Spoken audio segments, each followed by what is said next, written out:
আসসালামু আলাইকুম। শেফাস কুকে সবাইকে স্বাগতম। আশা করি সবাই ভালো আছেন। আজ আমি আপনাদের সাথে শেয়ার করছি পুঁইশাক এবং রুই মাছের একটা রেসিপি। আর এই রেসিপিটা আমার মায়ের কাছ থেকে শেখা রেসিপি। তাহলে চলুন শুরু করা যাক পুরো প্রস্তুত প্রণালী। প্রথমেই মাছগুলোকে রেডি করে নিচ্ছি। তো আমি এখানে রুই মাছ নিয়েছি। রুই মাছগুলো একটু বড় বড় আছে, এগুলো আমি একটু কেটে কেটে ছোট করে নিচ্ছি, যেহেতু আমার বাসায় মাছটা খুব কম চলে। তো এখন এগুলোকে আমি কেটে নিয়ে আবার ধুয়ে নিব লবণ এবং লেবু দিয়ে। ভালো করে ধুয়ে এটাকে লবণ এবং হলুদ দিয়ে মেখে রেখে আধা ঘন্টা পর এই মাছগুলোকে ভেজে নিব। যেহেতু আমি এত কিছু দেখাবো না, তাই আমি মুখেই বলে দিলাম। চলে আসলাম, আমি যা যা রেডি করেছি, মাছগুলোকে ভেজে নিয়েছি আর এখানে মশলা নিয়েছি আর পুঁই শাকগুলোকে আমি ধুয়ে রেখেছি আর কি। আর এই পুঁই শাকটা হচ্ছে নিজেদের জমির পুঁই শাক, তো খুবই ভালো পুঁই শাক এবং মানে একেবারেই মানে জালি পুঁই শাক যেটাকে বলে। চলে এসেছি রান্নায়, কড়াই বসিয়ে দিয়েছি, এখন পরিমাণ মতো তেল দিয়ে দিচ্ছি। আর আজকে কিন্তু আমি এই রান্নাটা করব ফোড়ন দিয়ে। তো এখন আমি এর মধ্যে মশলা দিয়ে দিচ্ছি। দিয়ে দিলাম 1 চা চামচ পরিমাণ পেঁয়াজ বাটা, 1 চা চামচ পরিমাণ রসুন বাটা। আর আমি প্রথমে পানিটা দিয়ে দিচ্ছি, যেহেতু গরম তেলে মশলা দিচ্ছি তাই কিন্তু ছিটে যাচ্ছে।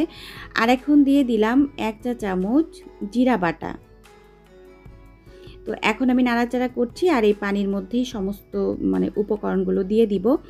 1 চা চামচ হলুদের গুঁড়া দিয়ে দিলাম আর দিয়ে দিলাম স্বাদ মতো লবণ। এখন ভালো করে মিশিয়ে নিয়ে এই মশলাটাকে কষিয়ে নিব। তো মশলাটা কষানো হয়ে গিয়েছে, এই পর্যায়ে এখন আমি এর সাথে অ্যাড করে দিচ্ছি পুঁই শাকগুলো। আর যারা ফোড়ন ব্যবহার করবেন তারা প্রথমেই পেঁয়াজটাকে ভেজে উঠিয়ে রাখবেন। পেঁয়াজ ভেজে ওর সাথে একটু জিরা নেবেন, তারপর একটু ভেজে নিয়ে উঠিয়ে রাখবেন। তারপর রান্নার শেষে সেইটা বেটে দিবেন, দেখবেন যে তরকারির টেস্ট কত গুণে বেড়ে যায়। তো পুঁই শাকগুলো কিন্তু আমি একে একে সবগুলো দিয়ে দিচ্ছি। যেহেতু শাক কিন্তু প্রথমেই দেখা যায় অনেক, কিছুক্ষণ পরে কিন্তু কমে যায়। তো আমি ঢেকে দিয়েছি, দেখতে পাচ্ছেন কমে গেছে। আর এই পর্যায়ে আমি এর সাথে কাঁচামরিচ দিয়ে দিলাম। প্রথমে কিন্তু আমি মরিচটা দেই নাই। আর শাকের মধ্যে কিন্তু লবণটা একটু বুঝে দিবেন, কারণ হচ্ছে শাকে লবণ প্রথমেই দিলে আবার বেশি হয়ে যায় অনেক সময়। শাক কিন্তু প্রথম দিকে দেখা যায়, অনেক পরে কিন্তু আবার কমে যায়। তো আমি কোনো পানি দেই নাই, শাক থেকে পানি বের হয়ে শাকটা কিন্তু প্রায় সিদ্ধ হয়ে গেছে। এই পর্যায়ে আমি মানে শাকের পানিগুলো সমস্ত শুকিয়ে নিয়েছি নাড়াচাড়া করতে করতে, আর সুন্দরভাবে কষানো হয়ে গেছে। এখন আমি ঝোলের জন্য পানি দিয়ে দিচ্ছি। আর শাকের তরকারিতে কিন্তু বেশি ঝোল রাখলে আবার ভালো লাগে না, একটু মাখা মাখা থাকলেই কিন্তু বেশি ভালো লাগে। তো আমি ঝোলের জন্য পানি দিয়ে দিয়েছি। আপনারা যারা বেশি ঝোল খেতে চান তারা একটু বেশি করে পানি দিবেন, আর যারা কম পরিমাণে ঝোল খেতে চান তারা একটু কম পানি দিবেন। তো পানি দেওয়া হয়ে গেছে, এরই মধ্যে কিন্তু বলক উঠে গিয়েছে। এই পর্যায়ে আমি যে মাছগুলো ভেজে রেখেছি সেই মাছগুলো দিয়ে দিচ্ছি।